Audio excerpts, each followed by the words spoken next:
to go through. So let's kick this right off and make sure my thing works great. So just a bit about myself to give you a sense of where I'm coming from. I'm pretty clearly not Norwegian or from the UK. I'm from Austin, Texas. This dot down here, the home of University of Texas, if not the second largest university in the United States. Hook'em Horns, the Longhorns, home of Edgar Dijkstra before he died, and many other famous CS people. Very strong computer school, great place to be.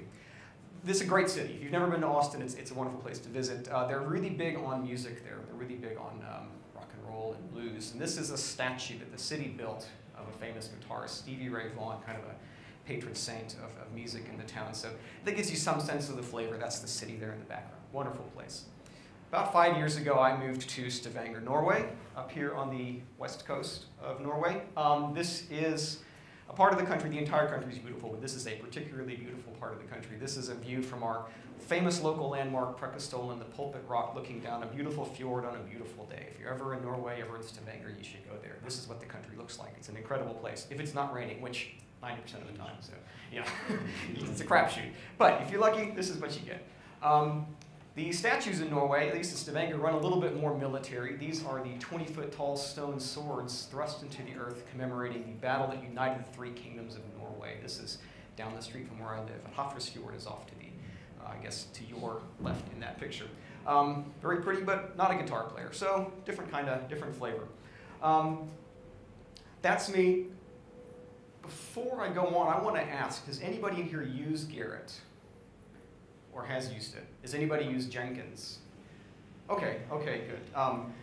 Gerrit is in my estimation, the more complicated of the two tools, the more sort of revolutionary in some sense of the two tools. And so this is good. I didn't want to be talking to a room full of people who already knew how to use these tools, because a lot of this talk is just about what they are, how to set them up, how to make get the most out of them. So if you're already using them, this would be a waste of time. So not a complete waste of time, but a waste of time. 60 North, that's my company. So let's just dig right into this. A typical automated testing scenario. This I wanted to kind of describe where a lot of companies are in my experience. You've got companies often start, especially like kind of existing companies with legacy code. They're successful, but they found themselves in a mess. And they started off in a situation where they have no tests. This is very typical. 15 years ago, 10 years ago, it wasn't as fashionable. Fashionable is the wrong word. It wasn't as well recognized that testing is an important part of software development. So you had a lot of companies in this situation. They wised up, they get a bit smarter, and they start adding unit tests. Maybe some developers drive this effort. They say, we're going to add unit tests because we recognize this is how we maintain quality. This is how we assure that regressions don't enter the code, et cetera, et cetera. And this is a good thing. So developers starting to run unit tests, they have some assurance. They get more sophisticated. The organization grows a development team, a testing team. They get acceptance tests and integration tests. And this is also good, but these tests are bigger and bigger. These tests are so big often that they can't be run by individual developers. So a developer has to submit their code before they've actually run their code through all the tests. So you start to have situations where developers have to rely on another team and can't be entirely sure that the change they've made is 100% good. And ultimately, a lot of these organizations, they end up with an automated test system. They have a way to, they don't need humans running all the tests. And this is a really good situation, much better than the no test situation. Unfortunately, this is where a lot of groups stop. They have the ability to run all these tests when code has been submitted. This is good. This is actually great compared to where they started, but there's still a big problem. In many organizations, if I make a commit and it's bad, and it has to go through some automated testing cycle, it's entirely possible, in fact very likely, somebody else is going to pick up that change before we find out that it's bad. And by the time my automated test system has raised the red flag and said, hey, there's a problem with this, I may have infected my entire development team, and people have to stop working, because they don't know at this point if they can continue working on top of the shaky grounds that they started on. And so you end up with a log jam. You end up with the entire organization, maybe 10 developers on a team, something like that, have to stop, because they can't really move forward until we get the things cleared up, and they have to sort out who caused the problem, what the problem is, fix it, and then submit it, and then they can continue work. I'm sure people have been in, or some of you have been in a situation like this, and it's tragic, because it really it breaks everybody's flow unnecessarily.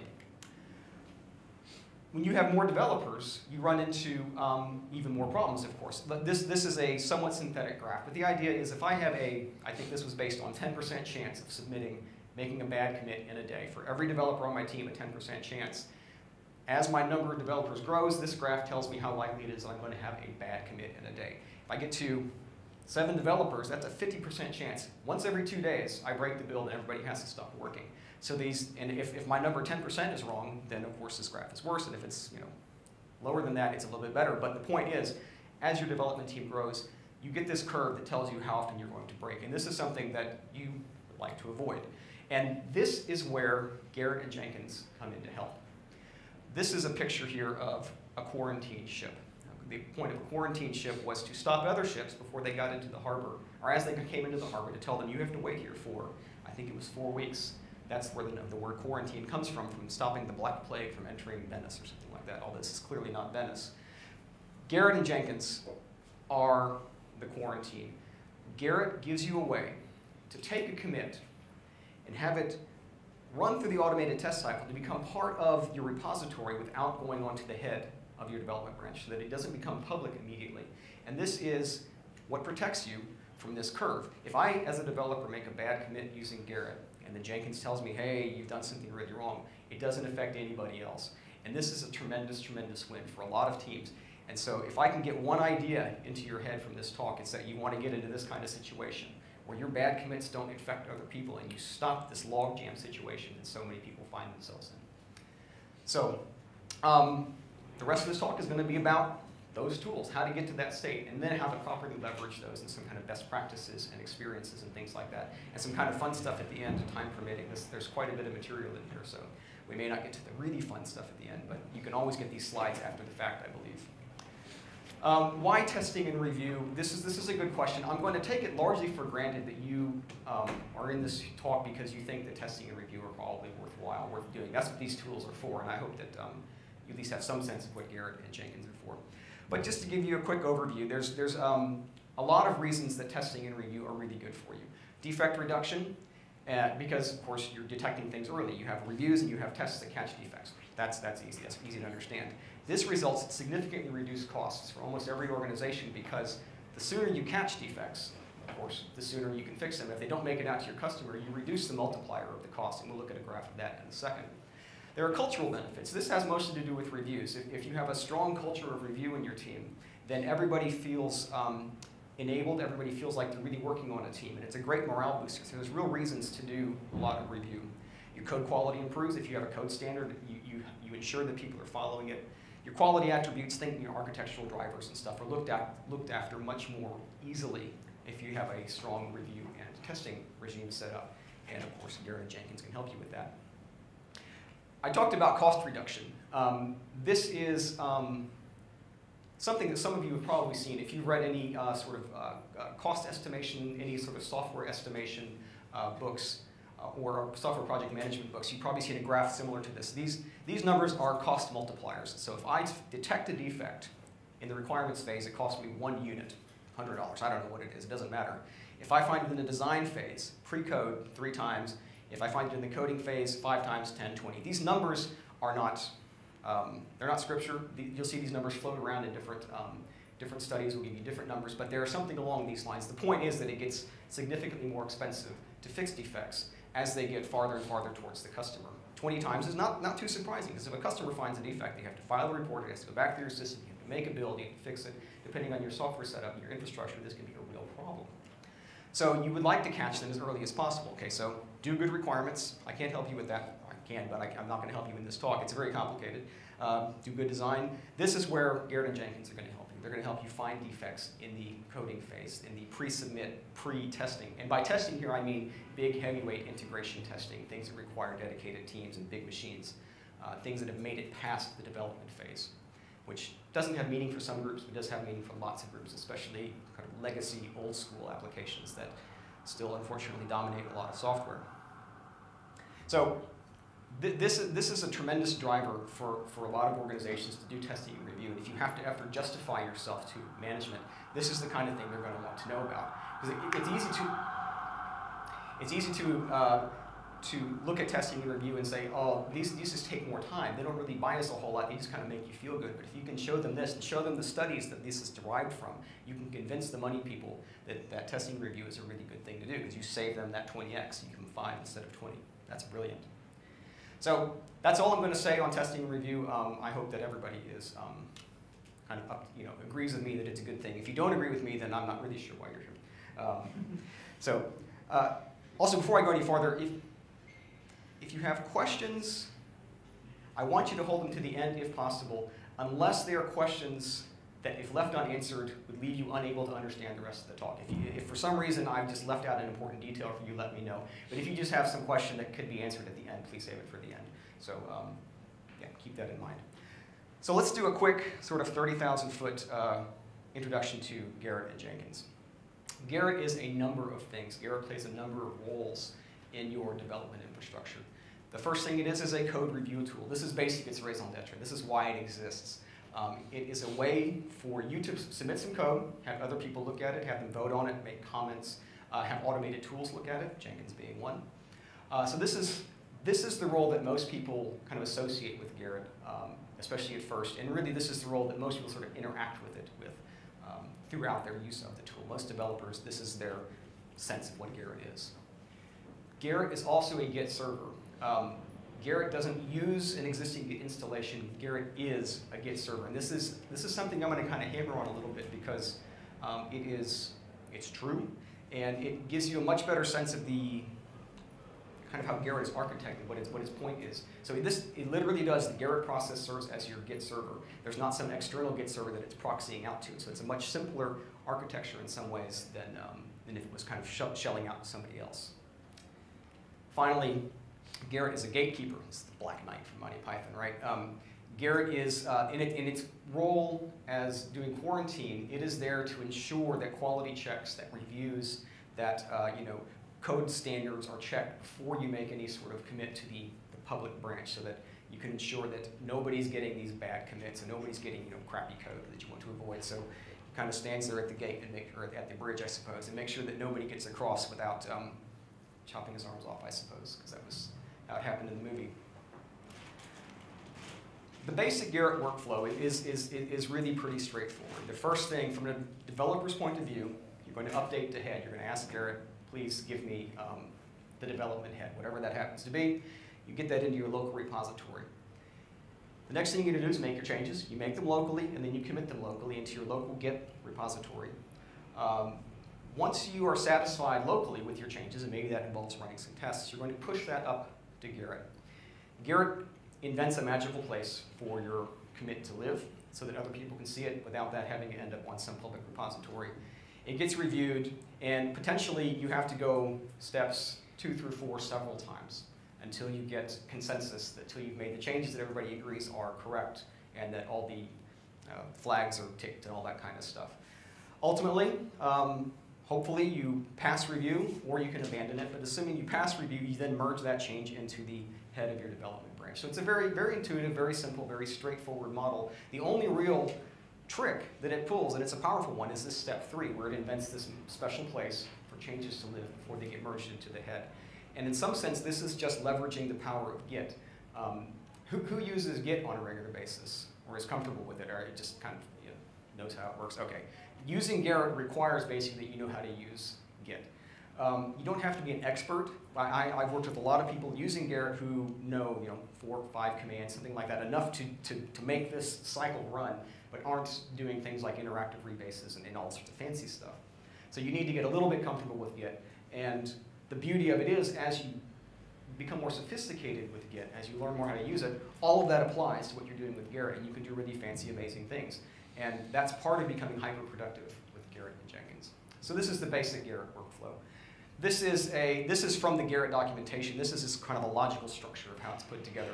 You've got developers fetching from the authoritative repository, what I call the head of the development branch. Excuse me. When they push their changes, they go into this special place of pending changes. Reviewers, when they come in and want to review code, they look at code that sits here, and when it's approved, it's finally submitted up to here. Continuous integration build servers typically will read from there. Like if you have some kind of release every day kind of policy at your work, this guy's just going to read this once a day, and he's going to make a new release. before we go any farther, a lot of people think that, say, well, you know, Jenkins lives right here, right? And Jenkins can live right there and do this work, but Jenkins can also live down here and act as a reviewer, and that's the role that we're going to be talking about for Jenkins in this talk today. So you can imagine Jenkins doing this job as well as sitting down here as a reviewer, just like a human, you know, checking the boxes. Just ask you quickly. You've got first worksheet and the pending changes. Are those logically separate worksheets that can branch on Git repository? Yeah, you can think of this as a special set of branches. Yeah, that's the best way to think about it. They call them magical refs because they're sort of automatically generated for you, but yeah, they're just branches, really. Sounds good. You've got two developers there, both pushing things, so there is actually two separate. Yeah, two separate developers. No, it's two separate. It looks like. Does it look like two separate branches in the Gerrit? It does. Yeah. So we'll get into the details, but basically, when I do a push to the pending changes, I give it a unique ID, and then that gets associated with review, and we'll see all the details there. But yes, there's two separate places that their changes go, and then they ultimately get merged up if they're not bad. So that's Gerrit in a nutshell. Jenkins, in general, Jenkins is a task automation system. Jenkins, you can ask it to do pretty much anything. You can have it to run shell scripts, you can have it run executables, you can have it delete your hard drive, whatever you want it to do. So it really can just do just about anything. It's just a way to schedule jobs to get run when a certain set of events are received or when you push a button somewhere. For our purposes, primarily, we're going to think of Jenkins as a build and test controller. So he's going to see commits into Gerrit. He's going to grab those commits and he's going to run. I say he, it's a piece of software, but his name is Jenkins, so I'm going to call him a he. He's going to build the software, he's going to run your tests, and he's going to say yes or no. The build worked and the test passed, or something failed, and he's going to give you a red X, and you're not going to get to submit. So Jenkins is really pretty simple from our point of view. The way he works is he checks code out from source control, in this case Gerrit. He runs the build, he runs a bunch of tests, and then he says yes or no. That's all that Jenkins does. We'll spend actually significantly less time talking about Jenkins because it is so simple. And I just want to get you the key concepts of Jenkins in this talk. Most of this is going to be Gerrit and making sure that Gerrit and Jenkins are handshaking properly. This is a bit of repetition, but this is the flow. I, as a developer, commit to revision control. Gerrit sends out a message to Jenkins. Jenkins sees it, checks it out, says yes or no. So this is kind of how it works. All put together, all the pieces put together is step one, I push something to Gerrit. Step two, well, 2A at least, a human reviewer can come in and grab that and review it and make votes. 2B is Jenkins gets a notification, checks it out, builds and tests, makes a vote, and perhaps I have to go around in circles a few times until everybody's satisfied, and once everybody's satisfied and has checked yes on the review, it gets merged in. This is it in some sense. This is the system that I want to talk about for another, roughly an hour. It's simple conceptually, and it's putting it together. It's a little bit fiddly, and hopefully by the end of this talk you'll have enough motivation to try it out yourselves if you have permission to do so at work. There's a funny cartoon, or not a cartoon, I guess, a little movie I found that somebody said this describes Gerrit and Jenkins completely, and it kind of does, because you have this kind of cycle. You're just continually submitting, waiting for reviews, submitting, waiting for reviews. And I guess this is Jenkins off to the side just saying, yeah, everything looks good. They never shake their head no, so that's a bit unrealistic, but it's a cute picture, so I thought I'd put it up there for you guys. I'm not sure what it's from. It came from Reddit originally, or for me at least. So that was the 30,000-foot view. We're going to drop down a bit here and look at key Gerrit concepts, basically the terminology and the lower-level details that you need to have in your head when you start working with Gerrit to use it most effectively. I mentioned Gerrit is a Git server, and it serves as your master repository. This is the typical flow is that Gerrit literally is your master repository. So if somebody wants to find out what the head of your release branch is, they go to Gerrit and find out. You can, of course, have more complicated topologies. You can have Gerrit is the thing that all your developers and build machines and stuff are looking towards, and then you can occasionally clone that to some other repository somewhere, because Git lets you do that. I've worked on systems where Git is actually being cloned, the Gerrit repository is being cloned into Perforce. It's not pretty, but it works, especially if you have people pushing into that Perforce repository from another direction, and you have to do two-way merges and stuff like that. It can be done. It's kind of a hassle, but by and large, this is how most Gerrit-based development teams work. Gerrit is the answer. So when you clone from Git, you're just cloning from Gerrit. When you pull from Gerrit, these are the commands you're running against the Gerrit server itself. Gerrit is also an SSH server. This is great if you're having to write administrative scripts and stuff like that. There's a lot of stuff you can do over this SSH connection that may be tedious to do as a person. You can access almost all review activities. If you want to like download what's going on, what happened today, you can get a listing of that. You can do a lot of administrative tasks, add users, that kind of stuff. Like I said, it's great for automation. There is no interactive SSH, so you can't just like SSH into it and LS around and do stuff like that. But there's a lot of stuff you can do with SSH. So that's good to keep in mind. We're not going to go into the details of those commands, but it's good to know about because it's very useful for some things, especially if you end up having to write, for example, a two-way bridge between Perforce that's receiving commits. This is the hook that you would use then to make a lot of that kind of stuff work. Gerrit is also an HTTP server. This is the interface that most developers will be interacting with most of the time.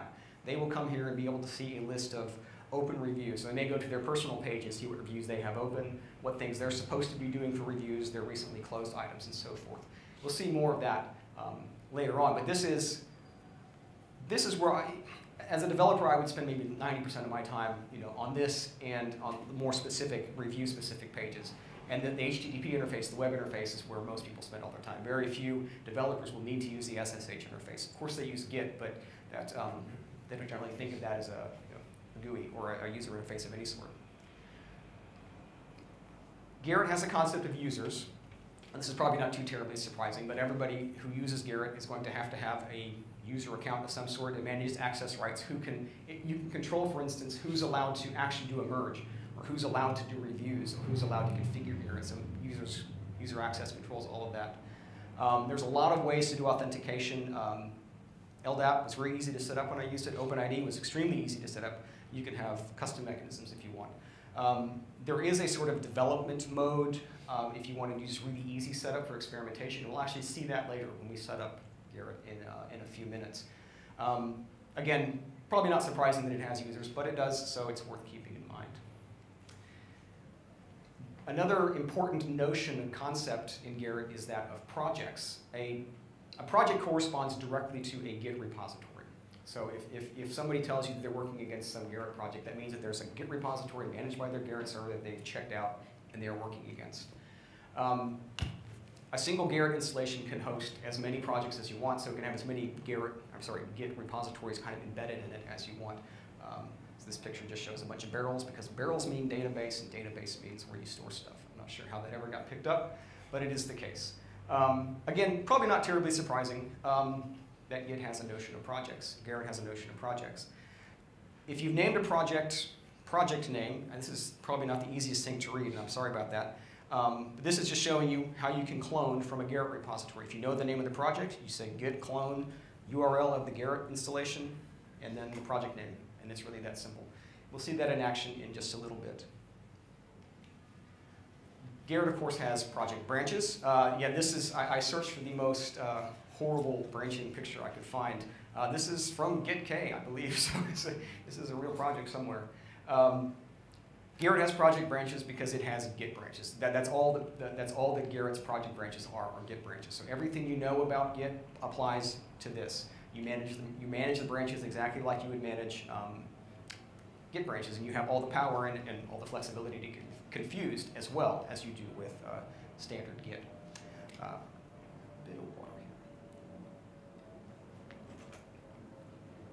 So up to now, probably nothing I've told you about Gerrit has been all that terribly surprising. Users, branches, projects, that kind of stuff. The first kind of surprising thing is this concept of the magical refs.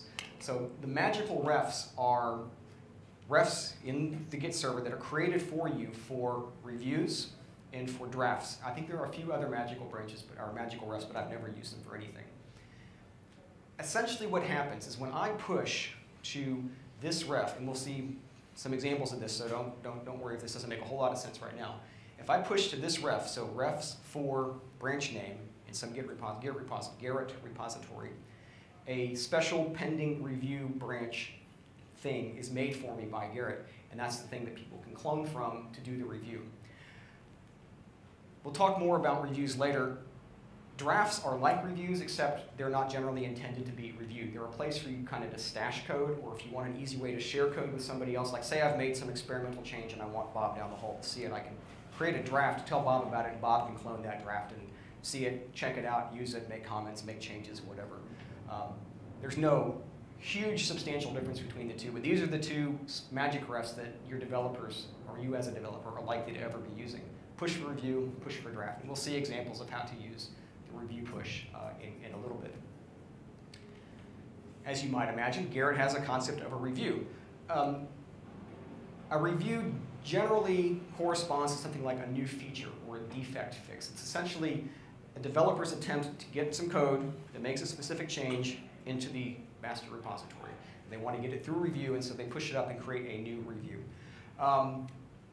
There's no magic to them, beyond the magic ref, which is what it's called, except one thing to always keep in mind is that Gerrit expects this thing called a change ID. A change ID is just a string that you include in your Git commit for a review.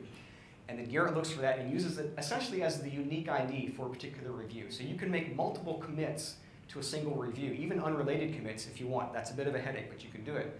That as long as they all have the same change ID, Gerrit will think they all belong kind of in sequence. They're all iterations or evolutions of a change.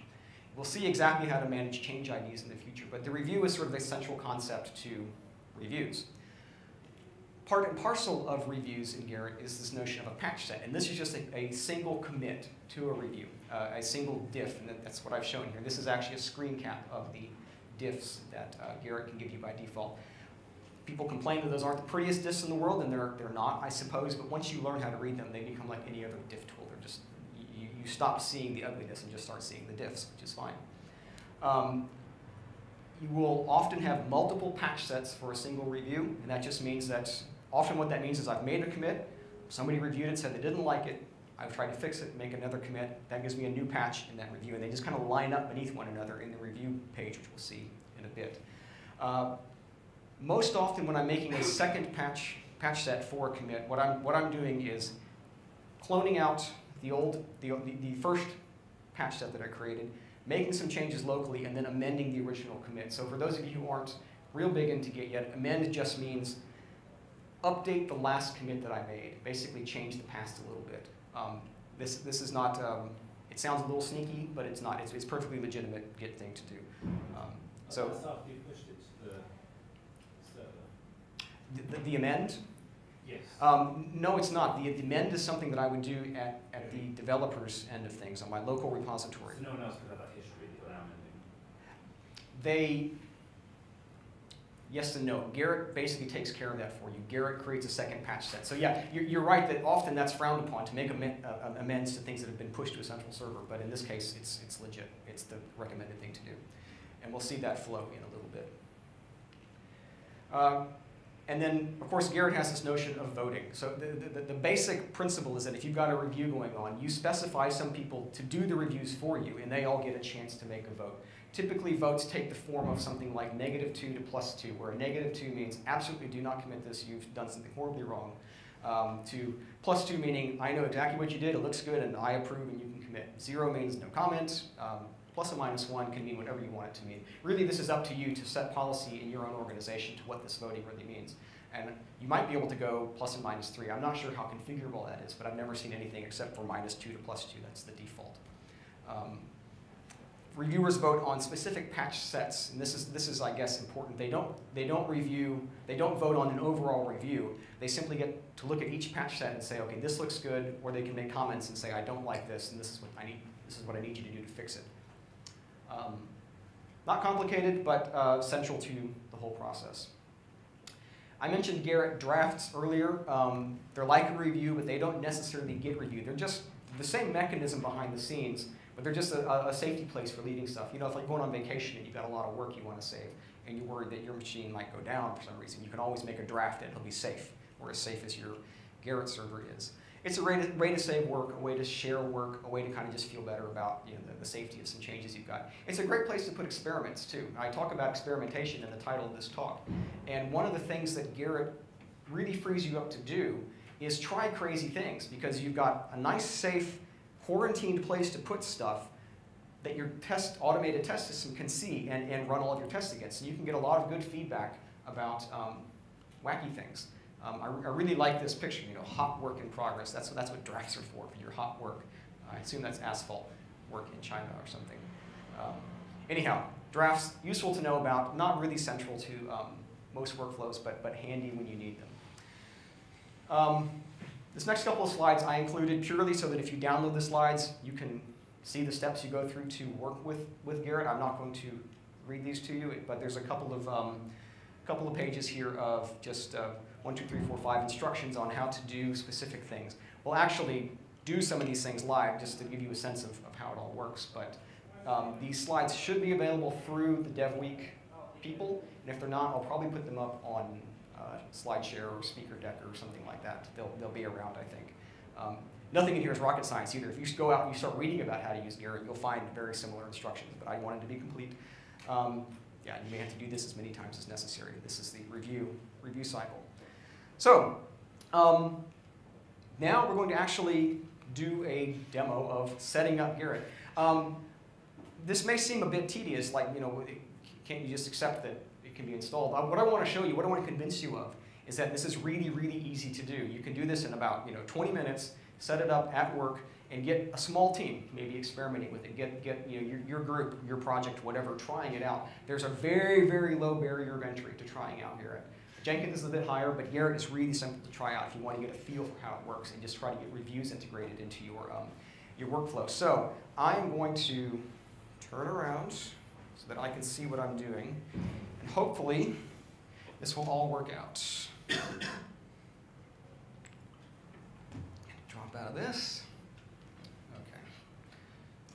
Oh. Okay. Is that big enough font? If the stuff you'll need to see is going to be in white. Is that okay? No complaints? Okay. So we're starting off with a almost empty directory. This war file, I'm not a big Java person, but I think it's just like a jar, but it's called a war.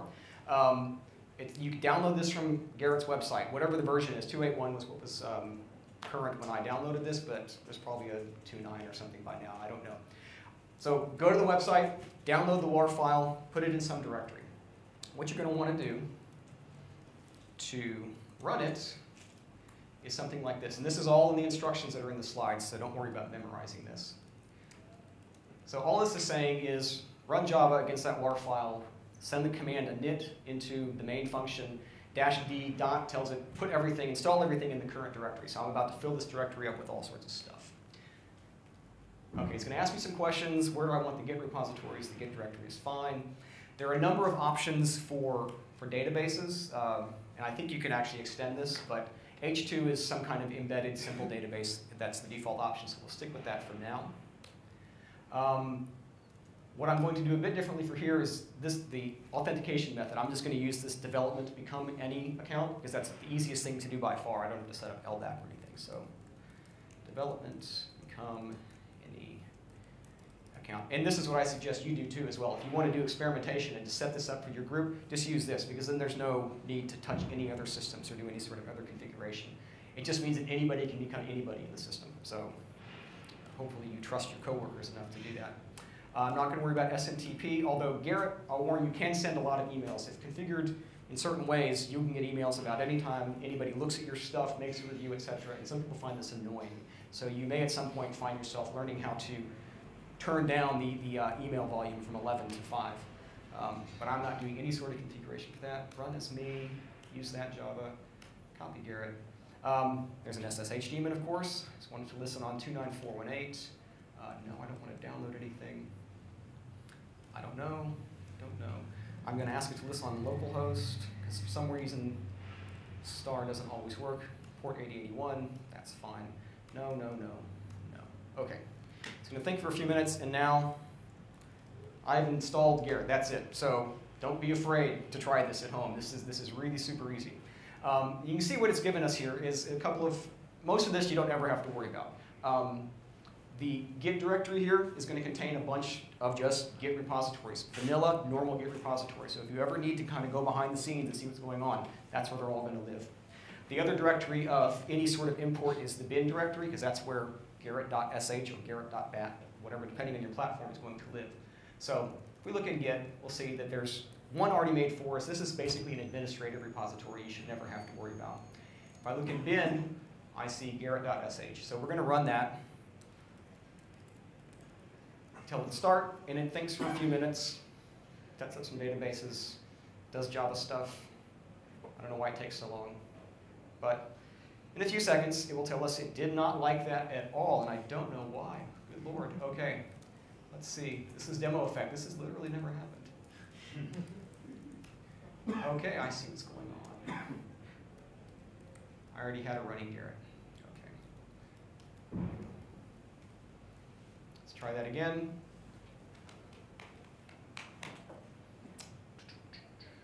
And it should be just about good. Now, great. So it's telling me everything is working just fine. Let's go over and see if that's the case. Localhost 8081. Great. So there's a Gerrit. Well, let's actually start from the top. So this is what Gerrit's going to look like the first time you try to log into it. So the first thing you want to do is create a new user. And that's easy enough to do because we can become anybody we want at any time. My preferred email address is a@60north.com.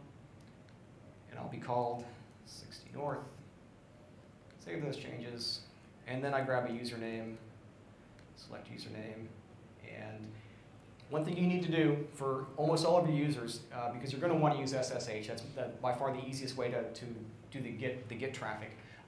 So I'm not going to go into the details of how to get your SSH key, but hopefully you know some sense of how to do that. But if I just do a cat /ssh pub -2pp copy, so that's just copy my public key. You just paste your public key, which is going to be in a file called id_rsa.pub or something like that.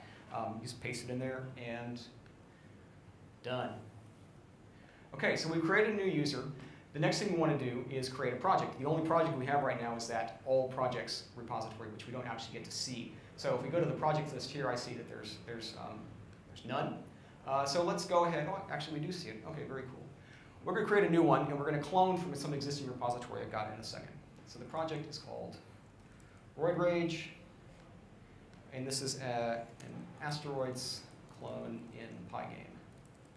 Okay, cool. So let's go ahead and save those changes. Yeah.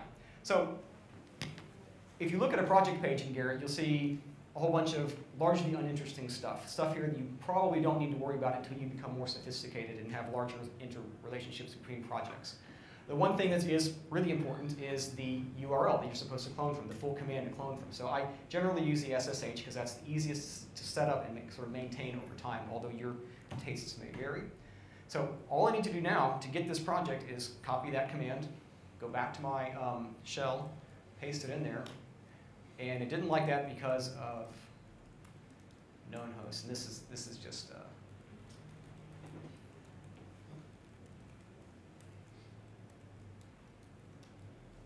I can't see my cursor for some reason.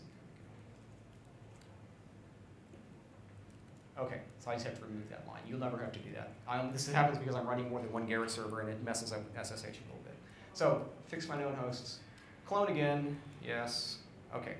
So now, if I look, I see this Roid Rage directory, and that is the repository that I just cloned from Gerrit. So what I have now, just to kind of let the dust settle a bit, I've created a Gerrit repository, or a Git repository managed by Gerrit.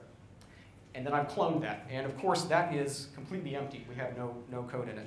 The only thing I've got there is a .git directory. And in fact, if I try to do a git log, it complains there are actually no revisions whatsoever in this code, which is fine. That's exactly what we expect. What I'm going to do now is clone from some existing project that I've got on my hard drive somewhere. And this is what you can do if you're trying it out with your project team. If you have an existing Git repository with all your stuff in it, you can just clone from that and work against Gerrit for a while to test this out. So all you really need to do is pull from, so this is a directory of my existing Git repository that has the Roid Rage project in it. I'm going to pull from the master branch of the originating repository to the master branch of this repository. It's going to tell me it's done, and there we see, indeed, I have a whole bunch of code. And we can try it out, just to prove a point. I picked something that was kind of fun, because we can actually see a video game. Okay, great. So this guy's going to shoot asteroids all day long. That's his job. So the code works. We have a working project now. Another breakpoint. the place we're at now is I've created the Git repository in Gerrit. I've cloned it to my developer machine. I've cloned another project in to my developer repository, and I need to get that up into Gerrit. So what I want to do now, go away. So I want to push to origin, which in this case, of course, is the Gerrit server. And again, if you're not up to speed on Git and I'm talking past you right now, just let me know and we can maybe clear the air a little bit. But I'm going to push origin. I'm going to push my head ref to refs heads master. Now, just a note on this. Sorry, that's mistyped just a touch. That is hard to read. Okay. We talked earlier about the refs for your reviews, and it was refs for branch name. Heads here is going to completely bypass the review part of Gerrit. This is basically saying, take what I have in my local repository, push it directly into the head of the master branch in Git. So this is a way, if you want to get things into Gerrit and bypass the review process, because I don't want to review all this code, I already trust it, you use refs, heads, master. I probably should have documented that in the slide somewhere, but this is something you generally only have to do, once per project kind of stuff. So that's done, and in fact, if I now leave the Meerovich directory, destroy it, and then reclone from Gerrit, I'll see that all that code is there. So we're at a point now where I'm actually hosting the project up in Gerrit, and this is kind of the steady state. This is where you generally be. So what do we want to do next? Let's go and see. There's nothing we need to do here. We've created a user. We've created a project. At this point, I have no outgoing reviews, meaning that I haven't submitted anything for review. I've got no incoming reviews, so nobody's asked me to review anything, and I have no recently closed reviews. This is typically where developers will come, like at the beginning of the day, to kind of see where things are, and throughout the day they'll check this to see the status of things. What we want to do now is actually create a change. So make a very simple change. That should be readable. All we're going to do is use a different rendering function for the roids. So I'll disable that guy. I'll enable that guy. Go back to this. So now I've got, if I do a git status, I can see I've modified roid.py. So I've made a little bitty change. Roids are now circles, which is actually the change I made is instead of rendering rocks, it just renders circles. It's a very boring change. Now, this is going to fail. Well, no, sorry, it's going to fail when I try to push it. So git push origin. Actually, let me clear that. And refs for master. Now here we see the first magic ref in use. Now I'm saying, take what's at the head of my development branch on my local machine, push it up for review on the master branch in Gerrit. So this is referencing one of those magic refs. This is going to fail. So what is it failing because of? It's telling me that I don't have a change ID. Just believe me, that's what it's telling you. It says, one suggestion is that I just paste this. It generates a change ID and says, you could use this if you want. You need to put this in your git commit message for what I just tried to push. Alternatively, you can install a hook. It gives you a command to run that will install a hook. Well, we're going to do that because that's extremely convenient to have in place. You have a commit hook in your developer branch, in your developer repository that adds a change ID for every new review, every new commit you make. So let's go ahead and copy this. This is really hard to read, isn't it? Okay, copy, Control B. It's going to run that. I'm going to amend my commit, and what it's going to do is post-commit, it's going to insert a change ID. So let's just do that amend. Now if I do a git log, I can see that there's my commit message and there's the change ID. So some big UID, it just generates that for you. So now I should be ready to push. So let's try that again. Great, it liked that. So let's go see what that looks like in the Gerrit interface. So now I've got an outgoing review and my commit message is there, so I can pretty easily see what I've tried to do. At this point, as a developer, I think I misspoke that, you will typically move on to something else. You've taken the change and you've pushed it into Gerrit and you've asked other people to look at it. You may assign some reviewers to it, but you're ready to move on to fix the next defect or create the new great feature, whatever. So what you want to do now is go back to your local developer machine and basically abandon the change you just made locally, because you're waiting for it to go through the review process. You want to get back onto the head of the accepted development branch that has merged in all of the good commits so far. So let's do that. Let's move our developer on. That's a hard word to say. So typically what I would do to do that is fetch, just to get things from the origin, and then check out origin master. So now it's telling me a bunch of Git stuff you don't need to worry about, but basically I've abandoned that change that I just made. It's up in Gerrit, but I've abandoned it locally. I'm working now on a clean head, clean development head. So I can start working on whatever I want. So let's now kind of switch hats. Let's go back to Gerrit and pretend that we're the reviewer. So I'm coming in with somebody else, another developer, somebody else on the team who's been asked to do a review. I come in, I'm not going to create a new user for this. We're going to do it all under the same user, but I would see this same review under incoming reviews. Click on it to see what's going on. I can kind of see some information about what happened, when it happened, branches, all that kind of stuff. Typically, you use blow right by, all that kind of stuff. You want to come down here to the patch sets. We only have one patch set. Remember, that represents a single diff, a single commit, basically, associated with this review. So I might look at the commit message to get a sense of what I'm about to look at. And then I want to come down here and look at all the files that have been affected. In this case, it's one single file, very small. Click on that, and I can see the diff. And scroll over a little bit here. But it's a very simple diff. The details are sort of irrelevant. At this point, I can scroll through all the different files that may be involved in the patch set and kind of see what's going on and start to make comments. In this case, I'm going to make a simple comment and say, please use more descriptive names for these rendering functions. Great. Because they don't really tell you what they do. So this one renders rocks, this one renders circles. Who knows that? So I've made my comment. I don't like it. I don't like the commit. I don't want it merged into the head. So I come here to review, and I say, do not submit. I don't like this one bit. Publish those comments. And you'll see here now that the reviewer has caused a big red X to appear in your review. And so you, the developer, now have to deal with that. So remember, from the developer's point of view now, he's moved on. He's working on something else.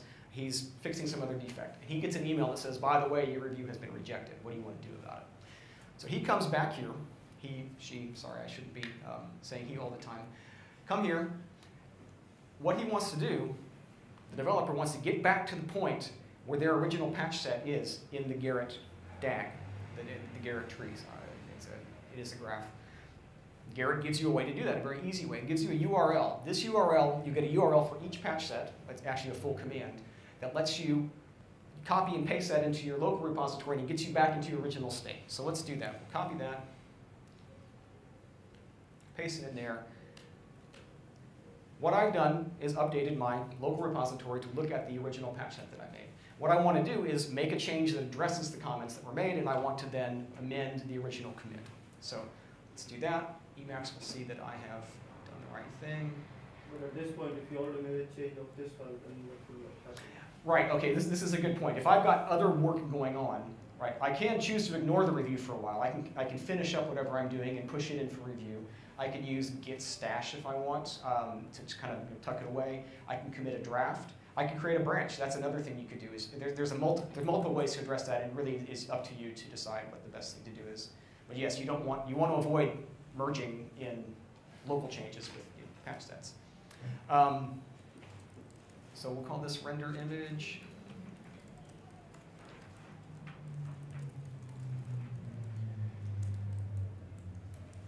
Sorry, I know everybody loves watching people type. We'll call this render circle, and we'll call this render rock. I'm sorry. Oh, you're right. I added an extra R there. Good call. Okay. So well, we can do some local testing. We'll just verify that our change is doing what we expect it to do. If I can get it up on the screen, it's very confusing. Yes. Okay. So it's drawing circles now for the asteroids, and this guy, he's still a good shot. It's mesmerizing to watch this guy, and this makes me know that if we ever get in a fight with the robots, we're dead because he's really good. Okay, enough of that. So, back to my shell. I've made a change. You can see that I've made some kind of change to roy.py.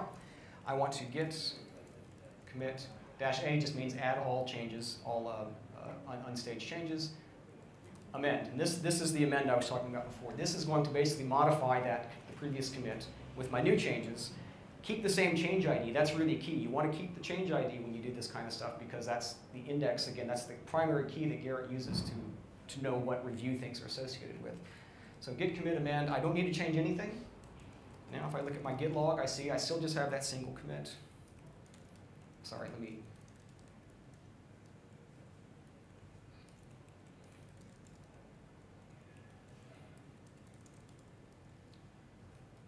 Oh, we went too far there. Refs for master. And great, that worked. Now if I go, as the developer, or anybody actually, I go to look at this change again, I look and see there's a second patch set. Great, this is what I wanted. And we can look at the second patch set. This is a bit instructive. If I go to the top here, I can see, I can look at the difference between the original code and the second patch set. I can look at the difference between the first patch set and the second patch set. That's often very instructive. Or any combination therein. So imagine I'm the reviewer right now. I've come back, I see that there's a second patch set. I got an email because Gerrit sends out 1,000 emails. I look at it and I say, well, okay, yeah, you've made the change. Everything looks good. I'll maybe even check it out and run it to see if I like it. And ultimately, I come down here and I review again. And I say, +2, looks good to me, approved, publish those comments. And now I get a green check mark. At this point, the developer's done, the reviewer's done. The only thing that needs to be done now is to merge this change into the head. You may have a specific merge manager, somebody with the privileges to do that. You may be on a team where everybody can do it, and so anybody's allowed to submit. Once you get the green check mark, you come down here to submit patch set, whatever, and you submit it, and now it's in. So at this point, we've made the change. You've seen the entire iteration process. You've seen how it all works. This is 95% of working with Gerrit. You've just seen all of it. So I'm not going to belabor that anymore. Again, what I want to get across is this is really simple. This is low energy, easy stuff to do. If you are interested at all in trying out Gerrit, don't let fear of technical stuff stop you. It's super, super simple. And the notes that I've got in the slides just show you how to do it all. So before we move on, I'm going to shut down the Gerrit server, and we'll move back to the slides. So this will do. I'm sorry? After the code review, once the code review is approved, is there an option where you can automatically check in? It's approved, so instead of doing another manual step, is there an option where you can automatically merge it? I don't know, to be honest. You mean, can you set up a policy so that if you ever reach a point where you have a bunch of green check marks, then it can, probably so. I've never tried to do that. We've always had at least one person who was, generally one person who was responsible every half hour or so to just go see if there's anything to be done, or even twice a day. Because honestly, by the time you get to the point where everything is reviewed, nobody cares anymore. It's all done. It's all in the system. It's in the grinder. It's awaiting merge up to the top. I bet you could, though. I mean, there's plenty of ways to automate stuff in Gerrit, so you could probably do it. So let's get back down to my slides. And go back up here and find the slides.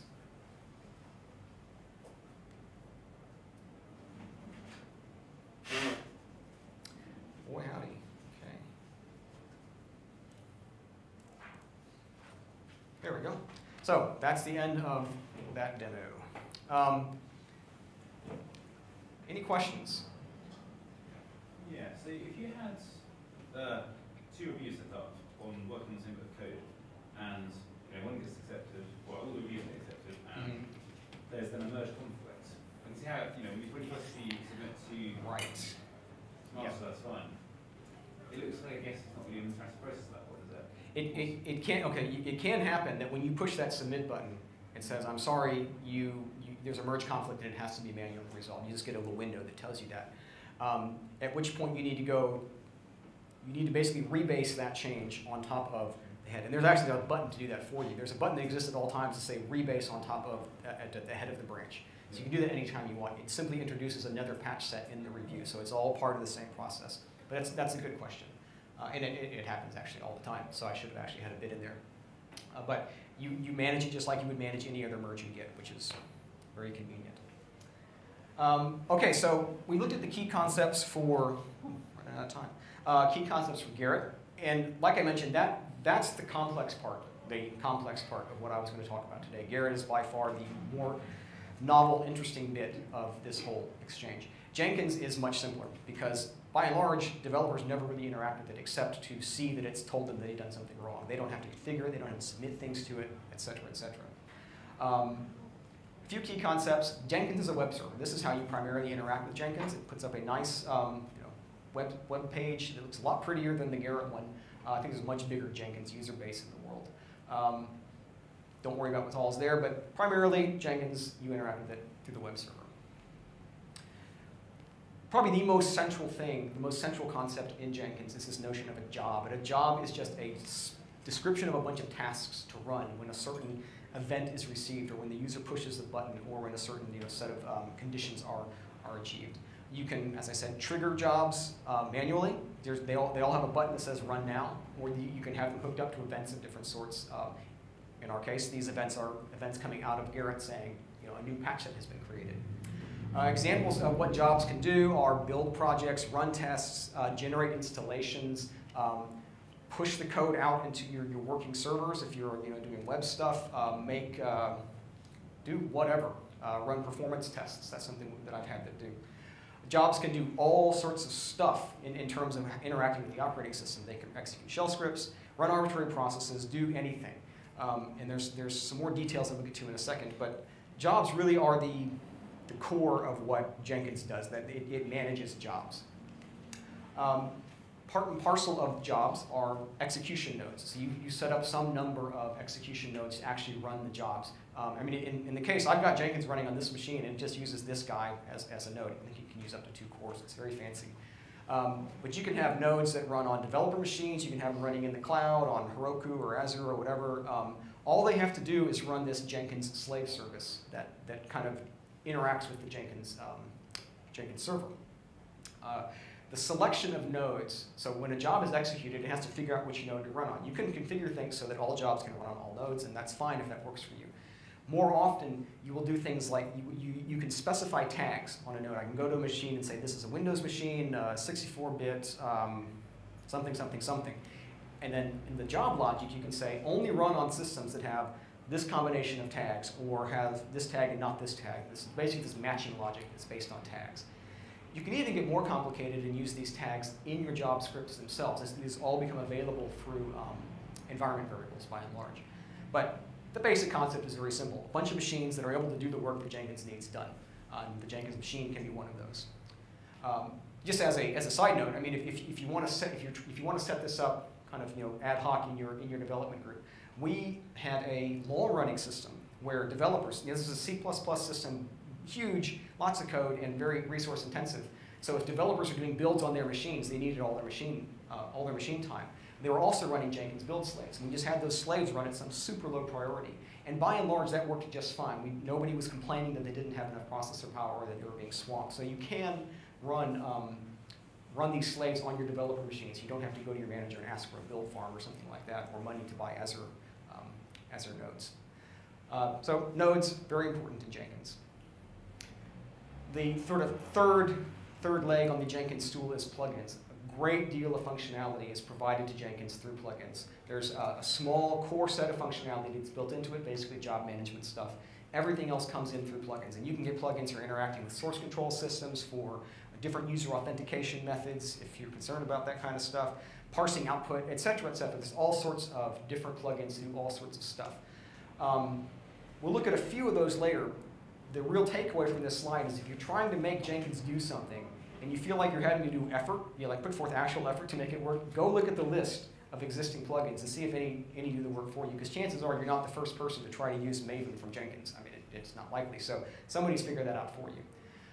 And actually, Jenkins, the server, the HTTP server that's running when you start up Jenkins has a list of all the available plugins. And so it's really easy and convenient to find them and install them, and everything just kind of works. So let's do a quick tour of Jenkins. Just like I said, I have one running here, and so this is this guy over here. This tour is going to be far less intense than the Gerrit one, because I'm just going to show you kind of what it looks like. This is the main page when you ping Gerrit. You'll see all the configured jobs here and some little like QD indicator of their status. This is saying that, yeah, its last build was fine, but it had a lot of failures right before that. So you can get a quick overview. If you're a manager, you want to come here and see what shape stuff is in, how crappy your developers are. Over here, build executor status. These are the nodes. This is an indicator of what nodes are available, which ones have gone down, which ones are doing something. So if I had a build going on, it would actually tell me that it was doing something here. And I would see builds waiting to be done. So you can actually end up with a big queue if you're not careful. By and large, this is the page that developers will come to. If they've gotten a ping that, for instance, they submitted something that failed, they might need to come and look at a particular job and find the red build that failed. And then almost all they ever need to do is come and look at the console output, and that tells them what failed. In this case, unit tests failed. So very simple. If you're the one running the server, you're going to come here and you're going to spend a lot of time under managing Jenkins. Ignore this warning for now. It just means that my standard Gerrit server is not running. Most things are very self-explanatory. If you come in and say you spend a lot of time to configure your system, if you want to know how to do anything, you wait for Gerrit Jenkins to respond. Most things are very easy to understand, and if you ever get lost and need to know, you can click on these question marks. It's very, very well documented. There's a really good user community out there as well. Stack Overflow has all sorts of answers about Jenkins and Gerrit for that matter. So again, I'm not going to go into a lot of these details. Just kind of, that's the high-level map: nodes, jobs, configuration. Adding new jobs is really straightforward. Adding people is generally very straightforward as well. Everything else, not really worth worrying about. I did mention plugins. So if you ever want to find out which plugins are available, this is the list, and it's pretty extensive. So like I said, if you feel like you're missing some functionality, come here and scan this and Control S and find, Control F, sorry, it's not Emacs. Right, so that is the 5-cent tour of Jenkins. Why does it do this? Right, let's try that again. Boy, Mac. I apologize. Good Lord. Okay, I think I know what's going on here, sorry. This is the first time I've done this demo stuff, so I clearly don't know how to run two monitors at once. There we go. Okay, that was the tour of Jenkins. Finally, the grand finale, so to speak, in terms of functionality is how do you make these two talk together? It's not going to surprise you too much to know that the answer is a plugin, a Jenkins plugin. So there is this thing called the Gerrit trigger plugin, and all its whole job is to be configured to listen to a Gerrit server. Gerrit servers can spin out little events, and when it sees the right events, trigger a job. So go into your list of plugins, find this, install it, and the rest of this is just a nice screen cap. Setting it up is actually a little bit fiddly, and I'm going to go over some of the details and actually show you the configuration in some amount of detail, just so you, hopefully you'll stick in your brain enough that when you try to do this on your own, you'll remember. All the instructions for doing this are on the web. There's great resources for that if you ever get stuck. One really key thing is this thing called the Gerrit ref spec. That's an environment variable that's set by the Gerrit trigger plugin when it's instructing Jenkins to run a job. And what it is the ref, basically the branch to grab from Gerrit to build. So if you're running a build based on Gerrit, this is going to need to be set. The reason I tell you that's normally automatically set. Something happens in Gerrit, event gets to Jenkins, that gets set, everything gets built, nobody has to worry about it. If you ever want to run a Gerrit-based job manually, though, you need to ensure that this is set, and there's a way to do that we'll look at in a bit. It's really easy, but it's also something that's easy to forget, and when you don't do it, you kind of scratch your head for about 10 minutes trying to figure out what you forgot to do. So Gerrit ref spec, burn that into your brain. So linking them is actually very straightforward. So let's drop out at my own risk once again to look at the configuration of a Gerrit job. So this is a Gerrit-based job that,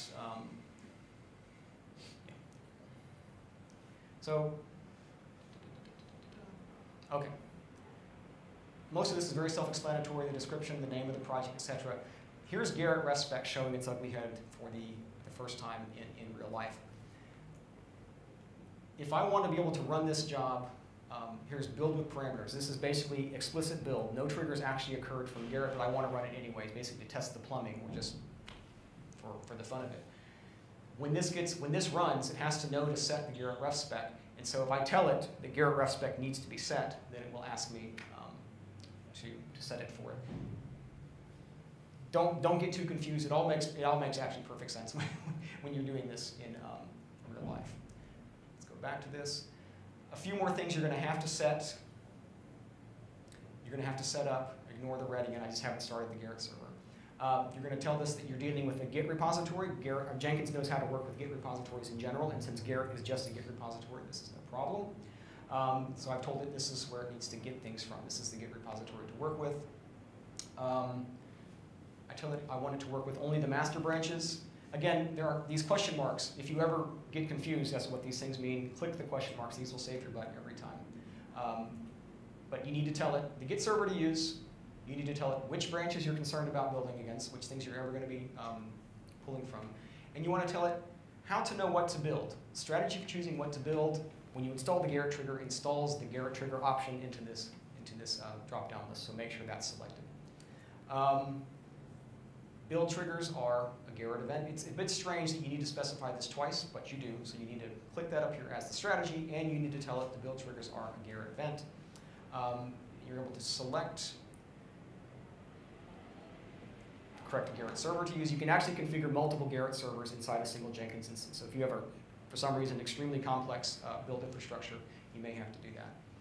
Tell it to trigger on patch set created or whatever events you care about. Patch set created is the most typical one because that just means that some developers pushed a new patch set into a review.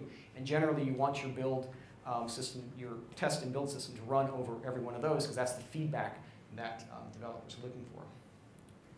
Oh, that's right, I have to click that. And there's some logic here that I cannot scroll to for some reason. For selecting, I apologize, I'm not sure why it's not showing this entire box, but basically you have to tell it which branches to clone that you're interested in working with and, which repositories and which branches you're interested in building. All this makes much more sense when you're doing it because you'll have the whole infrastructure in your brain. I'm just trying to give you a high-level sense of how this all is put together. And the rest of this is Python stuff you don't have to worry about. So that is the 5-cent tour of how to set up a Gerrit Jenkins link so they talk to one another. The only thing to really remember to take away from that is there's the Gerrit trigger plugin you have to install and the Gerrit RefSpec you have to set if you ever want to manually run a build. I was going to actually show you the full cycle of making commit to Gerrit and having that go through the Jenkins cycle, but it actually is not that instructive, so I'm going to skip that and just go back to the slides. Right, good, I did it right that time. Because that leaves us time to look at some of the actually more interesting stuff. So this is the next to last section and the only last section that I wanted to get to. I've touched on this a fair amount already, but one of the keys to really working effectively and getting the most out of the Gerrit Jenkins build system is knowing how to do fast branch switching. And this actually came up earlier in a question, what do I do if I'm doing some work on my local machine and somebody comes with an urgent review? How do I deal with that? Well, you deal with it like you would do with any Git project. You stash things, you create a branch, you move on to something else. All those tools are available to you. So if you've ever found yourself working with Perforce, which I have significant experience with, it's really hard in Perforce to stop what you're doing and move on to something else with any flexibility. It can be done, but it just feels hard. With Git, it's like that. It becomes second nature, and it becomes really easy to do these kind of bounces back and forth. You have to do a critical fix of some sort. You can just immediately drop what you're doing, have it saved, make that change, push it into Gerrit, get it all tested and be done with it and go back to your work. So there's never any downtime. There's not a whole lot of time spent in switching contexts. You're kind of always moving forward. And so you're really never getting out of the zone, of the, sort of the coding zone. And this is wonderful. It feels great. Your days will fly by. You'll get so much done. The main point, fast branch switching, get good at this. If you're learning Git, pay attention and read what the experts do and learn how to really kind of juggle multiple threads of progress at a time. Yeah, the basic cycle is very simple. You save your current work using whatever technique you want, fetch the new branch, do your work, submit it to Gerrit, and then switch back. Fast branch switching is really key. Yeah, like I said, this is just the Git workflow. This is not unique to Gerrit in any way, shape, or form. This is a lesson that we learned. Is that showing up? Well, this arrow is going all the way into here. A lesson we learned: when you set up a job in Jenkins, you have basically this little text box on the web page where you can enter a bunch of commands that you want it to run, and those can be as complex as you want. All sorts of shell commands and stuff like that. That's great. What we found is a better strategy is actually to make a script, Python script or shell script, whatever you want, store that with your source code, revision control that, version control that with your source code, and have the job do one thing and one thing only, call that script. This is great because now what you do, this script is the thing that runs all your unit tests and your acceptance tests and does your build and all that kind of stuff. You can evolve that as time goes on. If you develop new tests, you just build them into this script.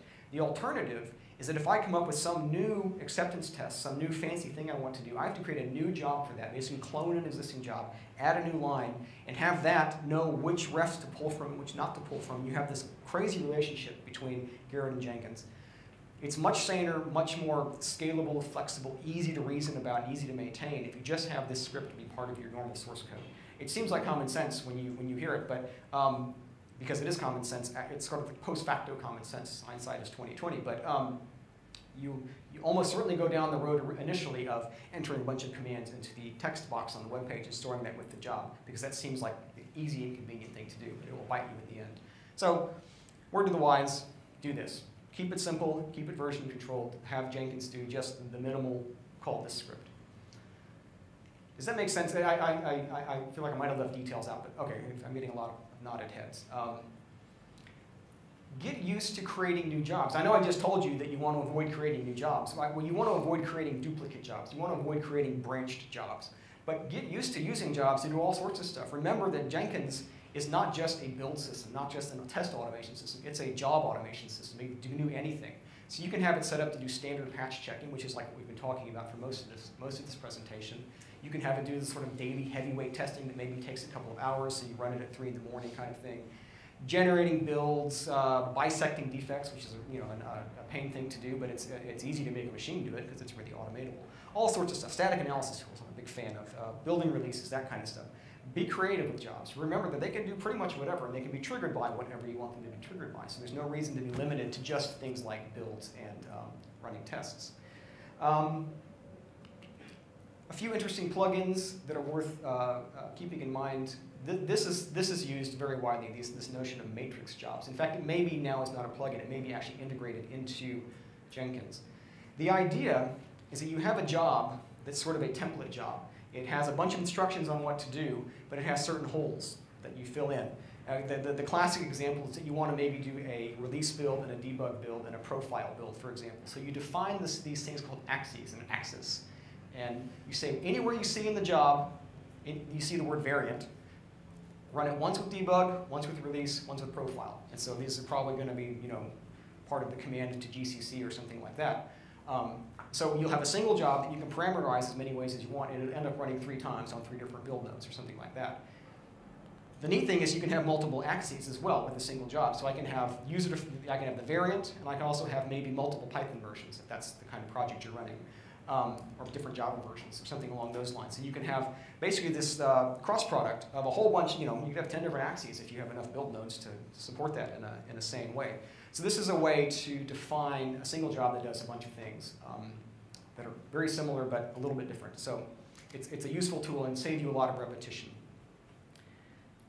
Associated with that in some sense is this notion of job pipelines. This is another plugin that has received a great deal of use. I've only used it in sort of experimental, just to kind of see how it works. But it lets you build what are called pipelines, sort of flows of jobs that can kind of branch and stuff like that. And this is apparently very, very common in people doing web development. They want to be able to quickly make a submit and have it go through the proper channels and get up to being running live on the system. And they can come in here, they can kind of see, oh, this has worked, this is in progress, that worked, those are pending, or maybe things go red when they fail. So this is a way to construct complicated pipelines of the flow of your release cycle. And I think that's typically how it's used. I can't give you a great deal of more insight into exactly what to do with it, except know about it and look at it, because it's very, very, very popular. So I assume that it's very, very, very powerful as well. That is the last slide on the interesting bits. This last section, we have some time to go into, stupid review tricks.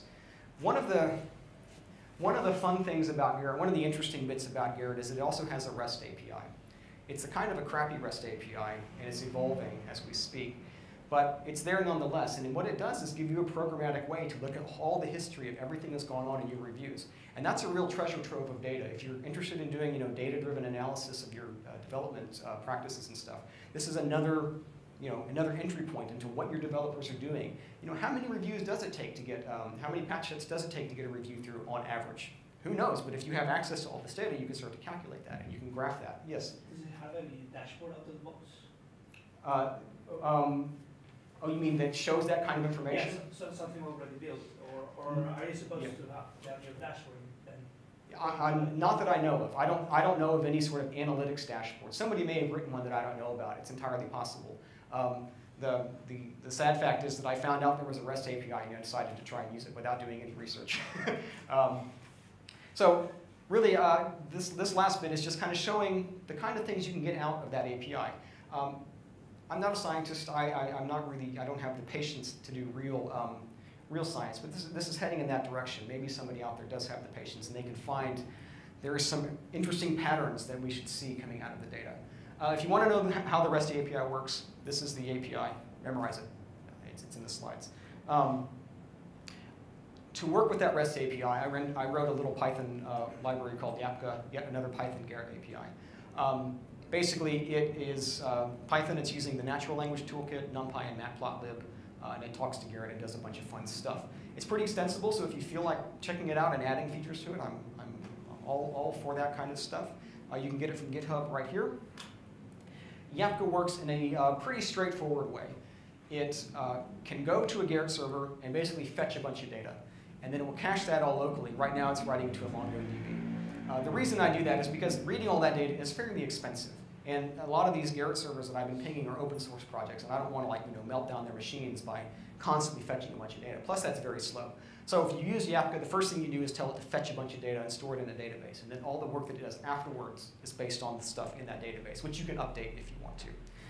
Here's an example of the command to fetch from the Android Gerrit installation, which I should point out, I think Gerrit actually came from Android. I think this is something that they maybe copied from Google, this Guido van Rossum's review tool. Anyhow, the fun stuff is you can get graphs like this out of your data. And what this is showing is the revision size versus patch set count. You can all read, so you know that. But what that is, revision size is basically the gross size of the patch, the diff, basically, how many bytes are in the diff. There's a smarter way to measure that probably, which is the size of the compressed diff, but I'm not doing that because I didn't think about it until a few days ago.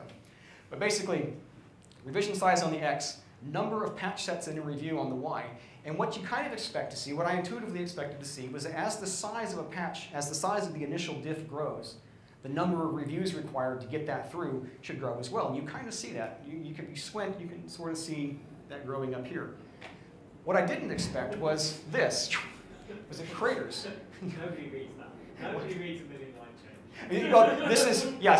This is where some insight and some research needs to be done. Why are the million line changes, and why does it take one review to get that through? What? Yeah, these are probably huge refactorings, like capitalizing some central class or something like that. But yeah, I didn't intuitively expect to see this rise and then a crash like this. But we see that not only with Android, we see it with AOKP. I don't even know what AOKP is, but they have a public Gerrit server. you see the almost exact same shape. It grows and grows and grows, kind of like you'd expect. You get this fuzzy cloud at the top, and then it craters again.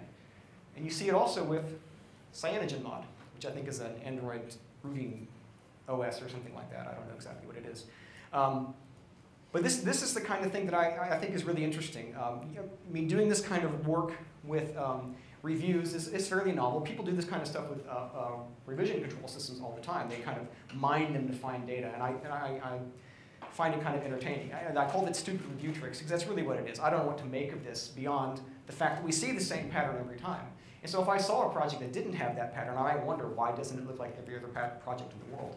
Or maybe these are 3 outliers that aren't representative. But you can find that kind of stuff out. And if you run one of these internally, you can download Yapka and you can run this every day and graph these. And maybe you'll learn something about the way your development team works. I don't know. There are other things we can see. This is revision count, the revision count histogram. So basically, how many revisions, how many patch sets were there in a review, and just make a histogram out of it. And it's more or less the shape you'd expect. You know, a lot of the lion's share of reviews have a single patch set, and then it drops off pretty aggressively there and just tails out forever and ever. Okay, this is the AOKP project. You see the exact same shape. And there's a bit of a strangeness here in the CyanogenMod graph because they have a bunch of 0 patch set reviews. I don't know what to make of that. I haven't gone back to look through the data yet to see. I'm sure it's fine. I'm sure it's just some systematic thing that they do. But it doesn't show up in any other data sets that I've looked at. So another fun thing, maybe it's instructive, maybe it's not. Maybe if you came across a project that had this kind of shape and then a peak out here, you might wonder, what the hell's going on? Why is there this strange pathology out in this particular project? Maybe it's meaningless. This is really just showing off what you can do with matplotlib more than anything, but this is a heat map of how often reviewers review specific owners, right? So like you can see here, whoever this owner is, he's been reviewed a bunch by that guy. It's probably himself actually, because all of these graphs show this kind of diagonal through the middle. And this diagonal, I've probed it, and it turns out that that's people looking at their own reviews. That's what that diagonal is. But you also see things like these obvious lines, what I call obvious lines. Maybe they're not, maybe that's my brain interpreting what it shouldn't interpret. But this looks like a lot of high activity. This guy's getting a lot of things looked at by these people here. And you might wonder, why is this guy, why is he so interested in his own reviews? And again, you can ask, do we see this pattern over and over? Oops, sorry. And we do. This is the AOKP project. And you see, if you squint, the exact same diagonal here. You also see these strange, strong lines coming through. These guys are really active reviewers, is what that means, I'm almost certain, because they're looking at a lot of stuff, so they show up with these bright, solid lines. You see the exact same thing in CyanogenMod. Very strong diagonal. Very strong lines across. These are the, these are the superstars. And you can start to see this kind of stuff in your own development team. I doubt your development team is this big. This is actually something like the top 10% of reviewers and owners. So I've stripped out literally thousands of reviewers from this, but these are the heavy hitters, the big guys. If I left everybody in, it would be this big sea of blue with a pixel of red in the middle. Impossible to read. That's sort of numerical analysis, and we have just enough time to do maybe the most fun stuff in this entire presentation. NLTK is the natural language toolkit. It's a Python library for doing natural language stuff. This is a very uninteresting graph because this is uninteresting, mark my words, because this is a histogram of word frequency. And what you find out is that, well, you expect things like the word change and commit and which and it and on to show up a lot, and they do. Okay, what I need is a better filter list, or what they call a stop list, and I haven't developed that yet. So this is not as exciting as maybe it could be. But a really fun thing that NLTK can do is generate text. You give it a big corpus, a big body of text, and you tell it, make something that looks kind of like that. And I did that with the Android project, and you get something that's almost poetic. Patch set 1, I don't matter, I'm not in Google's internal Android source tree. This patch set was cherry-picked to change something, something, something. It actually, you feel bad for this guy. He's not real. I don't matter. But this reads like almost, I mean, we could clean it up a little bit, but it reads pretty well. If you were glancing through it quickly, you'd believe this is probably a real commit. And you can, Yeah, it's sad. Yeah. Real comments. Yeah, yeah, bro. I'm so sorry. I don't matter. I have a team member who puts passive aggressive. It's changed from Twitter to the others. It shouldn't be. Yeah, it's just fine. Yeah. So there's, I try to get it. Complaining about the product team. So Yeah. Oh, okay. But Well, if it complains enough, it'll show up in the stats, and you'll get those out of this tool. Here's another one that kind of interesting. Also, this is a real stupid review trick. There's no redeeming value to this other than it makes you chuckle.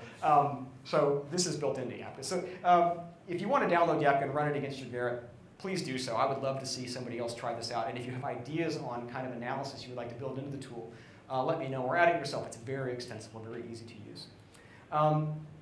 Right, so we're right on time. Thank you, and if you have any questions, I'd be happy to take them now. I think we have this room a half hour till the next talk, or grab me or tweet me or whatever. Thanks for your time.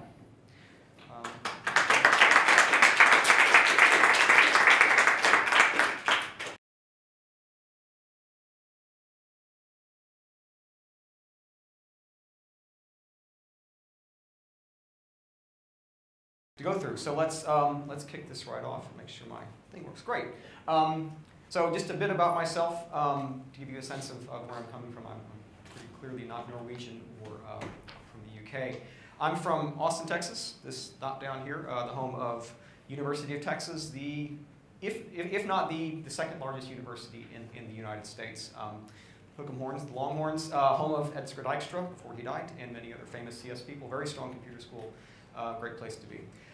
This is a great city. If you've never been to Austin, it's a wonderful place to visit. They're really big on music there. They're really big on rock and roll and blues. And this is a statue that the city built of a famous guitarist, Stevie Ray Vaughan, kind of a patron saint of music in the town. So that gives you some sense of the flavor. That's the city there in the background. Wonderful place. About 5 years ago, I moved to Stavanger, Norway, up here on the west coast of Norway.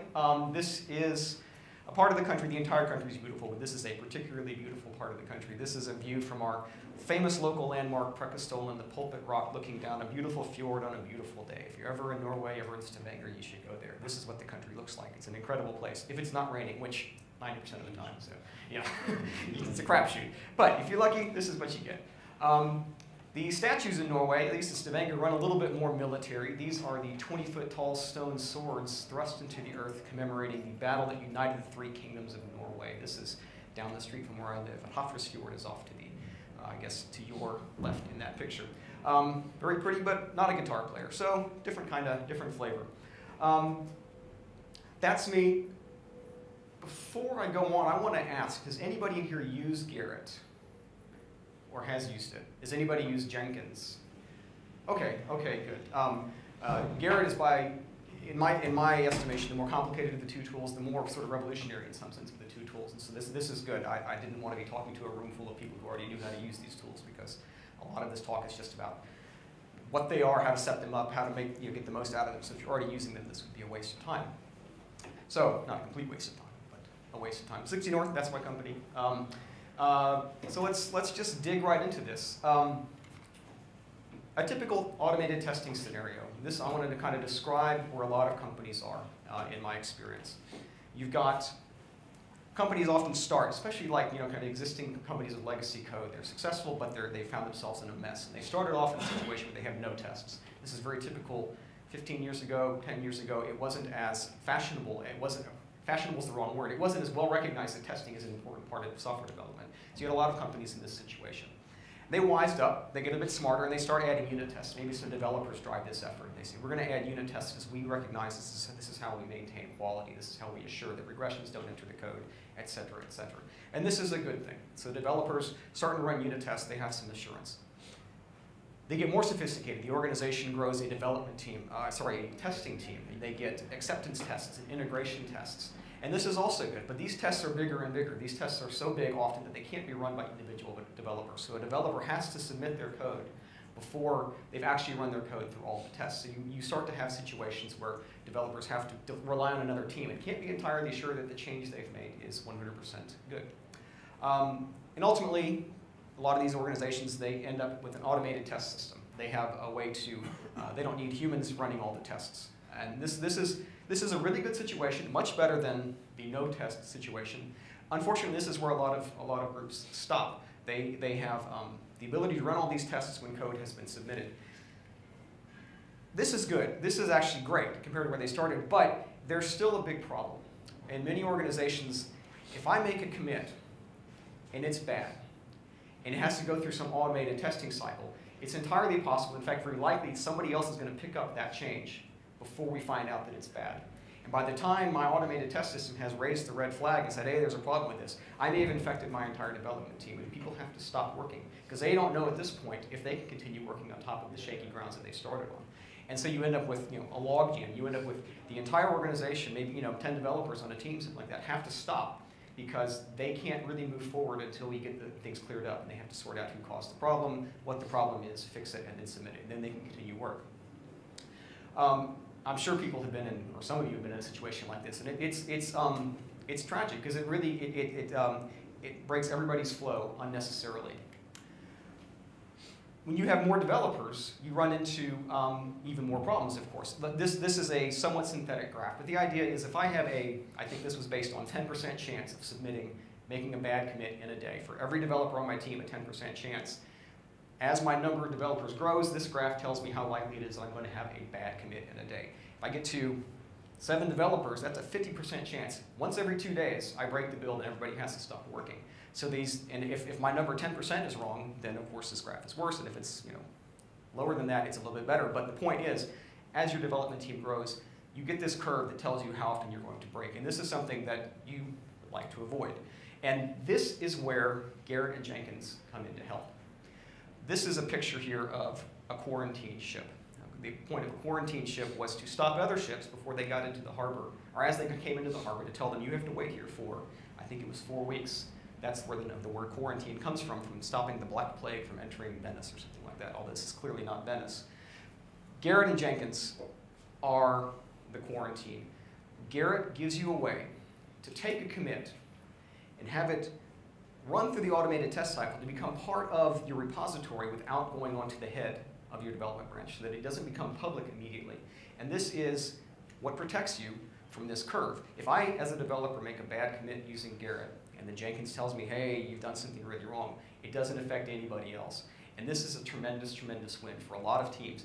And so if I can get one idea into your head from this talk, it's that you want to get into this kind of situation where your bad commits don't infect other people and you stop this logjam situation that so many people find themselves in. So the rest of this talk is going to be about those tools, how to get to that state, and then how to properly leverage those and some kind of best practices and experiences and things like that. And some kind of fun stuff at the end, time permitting. There's quite a bit of material in here, so we may not get to the really fun stuff at the end, but you can always get these slides after the fact, I believe. Why testing and review? This is a good question. I'm going to take it largely for granted that you are in this talk because you think that testing and review are probably worthwhile, worth doing. That's what these tools are for, and I hope that you at least have some sense of what Gerrit and Jenkins are for. But just to give you a quick overview, there's a lot of reasons that testing and review are really good for you. Defect reduction, because of course you're detecting things early. You have reviews and you have tests that catch defects. That's easy. That's easy to understand. This results in significantly reduced costs for almost every organization because the sooner you catch defects, of course, the sooner you can fix them. If they don't make it out to your customer, you reduce the multiplier of the cost, and we'll look at a graph of that in a second. There are cultural benefits. This has mostly to do with reviews. If you have a strong culture of review in your team, then everybody feels enabled, everybody feels like they're really working on a team, and it's a great morale booster. So there's real reasons to do a lot of review. Your code quality improves. If you have a code standard, you ensure that people are following it. Your quality attributes, think your architectural drivers and stuff, are looked after much more easily if you have a strong review and testing regime set up. And of course, Gerrit and Jenkins can help you with that. I talked about cost reduction. This is something that some of you have probably seen. If you've read any sort of cost estimation, any sort of software estimation books or software project management books, you've probably seen a graph similar to this. These numbers are cost multipliers. So if I detect a defect in the requirements phase, it costs me 1 unit, $100. I don't know what it is. It doesn't matter.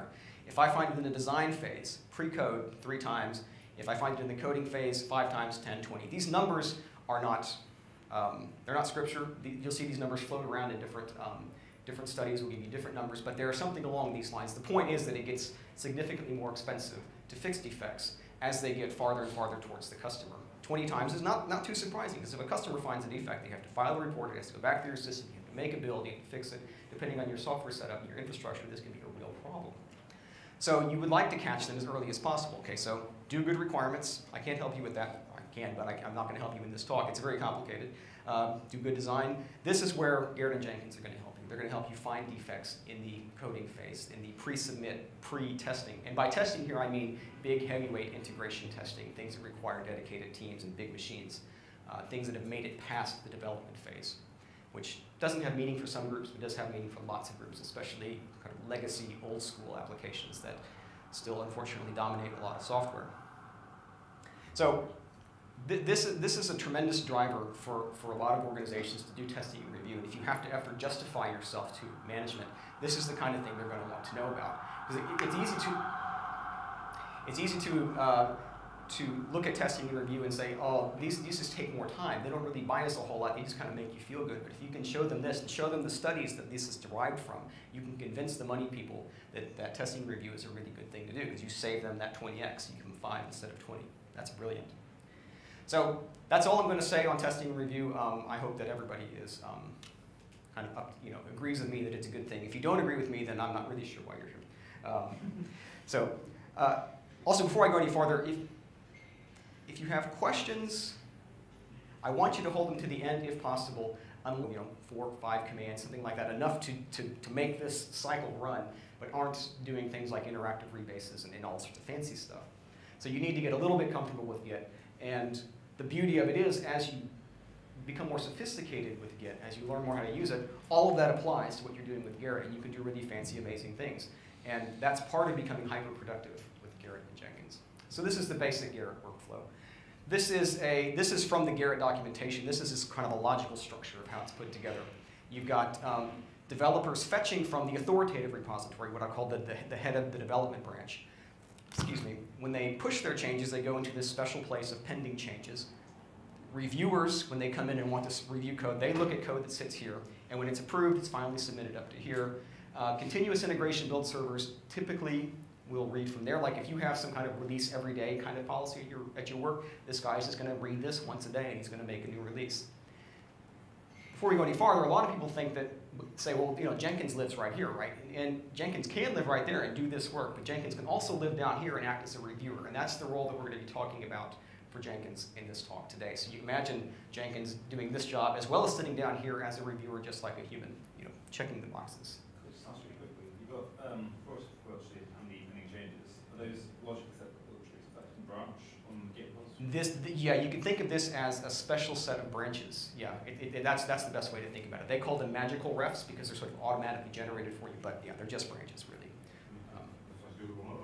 You've got 2 developers there both pushing things, so there's actually two separate. Yeah, two separate developers. No, it's two separate. It looks like. Does it look like 2 separate branches in the Gerrit? It does. Yeah. So we'll get into the details, but basically, when I do a push to the pending changes, I give it a unique ID, and then that gets associated with review, and we'll see all the details later. But yes, there's 2 separate places that their changes go, and then they ultimately get merged up if they're not bad. So that's Gerrit in a nutshell. Jenkins, in general, Jenkins is a task automation system. Jenkins, you can ask it to do pretty much anything. You can ask it, have it to run shell scripts, you can have it run executables, you can have it delete your hard drive, whatever you want it to do. So it really can just do just about anything. It's just a way to schedule jobs to get run when a certain set of events are received or when you push a button somewhere. For our purposes, primarily, we're going to think of Jenkins as a build and test controller. So he's going to see commits into Gerrit. He's going to grab those commits and he's going to run. I say he, it's a piece of software, but his name's Jenkins, so I'm going to call him a he. He's going to build the software, he's going to run your tests, and he's going to say yes or no. The build worked and the test passed, or something failed, and he's going to give you a red X, and you're not going to get to submit. So Jenkins is really pretty simple from our point of view. The way he works is he checks code out from source control, in this case Gerrit. He runs the build, he runs a bunch of tests, and then he says yes or no. That's all that Jenkins does. We'll spend actually significantly less time talking about Jenkins because it is so simple. And I really just want to get you the key concepts of Jenkins in this talk. Most of this is going to be Gerrit and making sure that Gerrit and Jenkins are handshaking properly. This is a bit of repetition, but this is the flow. Unless there are questions that, if left unanswered, would leave you unable to understand the rest of the talk. If for some reason I've just left out an important detail for you, let me know. But if you just have some question that could be answered at the end, please save it for the end. So yeah, keep that in mind. So let's do a quick sort of 30,000-foot introduction to Gerrit and Jenkins. Gerrit is a number of things. Gerrit plays a number of roles in your development infrastructure. The first thing it is a code review tool. This is basic, it's raison d'etre. This is why it exists. It is a way for you to submit some code, have other people look at it, have them vote on it, make comments, have automated tools look at it, Jenkins being one. So this is the role that most people kind of associate with Gerrit, especially at first. And really, this is the role that most people sort of interact with it throughout their use of the tool. Most developers, this is their sense of what Gerrit is. Gerrit is also a Git server. Gerrit doesn't use an existing Git installation. Gerrit is a Git server. And this is something I'm going to kind of hammer on a little bit because it's true. And it gives you a much better sense of the kind of how Gerrit is architected, what its point is. So it literally does, the Gerrit process serves as your Git server. There's not some external Git server that it's proxying out to. So it's a much simpler architecture in some ways than if it was kind of shelling out to somebody else. Finally, Gerrit is a gatekeeper. It's the Black Knight from Monty Python, right? Gerrit is, in its role as doing quarantine, it is there to ensure that quality checks, that reviews, that code standards are checked before you make any sort of commit to the public branch, so that you can ensure that nobody's getting these bad commits and nobody's getting crappy code that you want to avoid. So it kind of stands there at the gate and or at the bridge, I suppose, and make sure that nobody gets across without chopping his arms off, I suppose, because that was how it happened in the movie. The basic Gerrit workflow is really pretty straightforward. The first thing, from a developer's point of view, you're going to update the head. You're going to ask Gerrit, please give me the development head, whatever that happens to be. You get that into your local repository. The next thing you're going to do is make your changes. You make them locally, and then you commit them locally into your local Git repository. Once you are satisfied locally with your changes, and maybe that involves running some tests, you're going to push that up to Gerrit. Gerrit invents a magical place for your commit to live so that other people can see it without that having to end up on some public repository. It gets reviewed, and potentially you have to go steps 2 through 4 several times until you get consensus, until you've made the changes that everybody agrees are correct and that all the flags are ticked and all that kind of stuff. Ultimately, hopefully you pass review, or you can abandon it, but assuming you pass review, you then merge that change into the head of your development branch. So it's a very, very intuitive, very simple, very straightforward model. The only real trick that it pulls, and it's a powerful one, is this step 3, where it invents this special place for changes to live before they get merged into the head. And in some sense, this is just leveraging the power of Git. Who uses Git on a regular basis, or is comfortable with it, or it just kind of knows how it works? Okay. Using Gerrit requires basically that you know how to use Git. You don't have to be an expert. I've worked with a lot of people using Gerrit who know